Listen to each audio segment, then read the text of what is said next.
Moment de nostalgie, au bout de ma fenêtre, je me retrouvais souvent seul. Face au ciel, je me projetais. Imaginais ma vie jusqu'au linceul. Si seul. Les regrets m'apparaissaient maintenant très clairs. On dit que les hommes se balancent toujours leurs fautes en pleine face lorsqu'ils s'en veulent. Et si c'était vrai? Et si j'avais pu m'empêcher de me comporter comme ça? Aurais-je vraiment réussi à contrebalancer tous ces coups de gueule? Tu sais, on agit souvent de façon égoïste sans penser à la suite. Pour nous, c'est évident de façon. On a raison, alors pourquoi céder? Mais l'avenir peut arriver très vite et tu peux y venir à vraiment le regretter.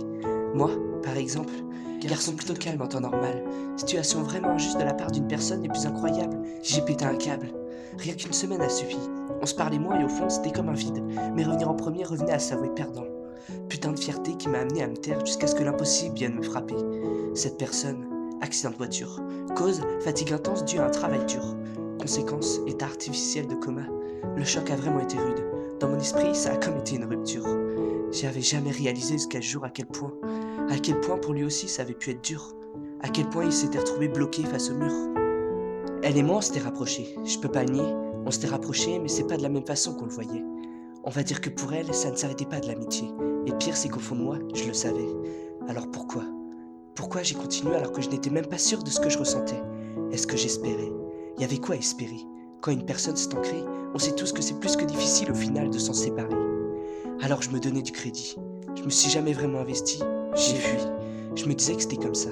Que si un jour on souffrait, l'autre d'après était forcément celui qui faisait du mal. Que c'était la vie, que c'était inévitable. Avec le recul, je me rends compte lors de ces soirs que j'ai juste choisi la facilité. Et que je me suis comporté comme si je n'avais pas envie de finir ce que j'avais commencé. Et si un jour on m'offrait l'opportunité de tout recommencer, il y a tellement de choses que j'aurais aimé changer. Tellement de choses que j'aurais aimé avoir mieux fait. Mais bon, dans la vie, des choix sont à faire, donc s'ensuit forcément des regrets. Je me demande toujours si mes choix sont les beaux ou les mauvais. Agir sans complication, ça ne m'arrive jamais. Et pourtant, c'est pas ce qui m'empêche de me louper. Bien au contraire, c'est comme si au dernier moment, je flanchais. Alors qu'auparavant, j'avais tout calculé. Comme si je m'empêchais d'y arriver, même si pour réussir, j'avais déjà tout fait.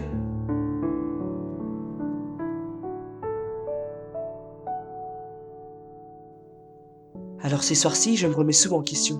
Est-ce que c'est pour eux ou est-ce que c'est pour moi que je préconise l'abandon?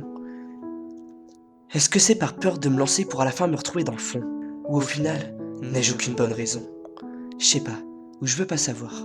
Je verrai bien le jour où j'arrêterai de prendre les mauvaises décisions.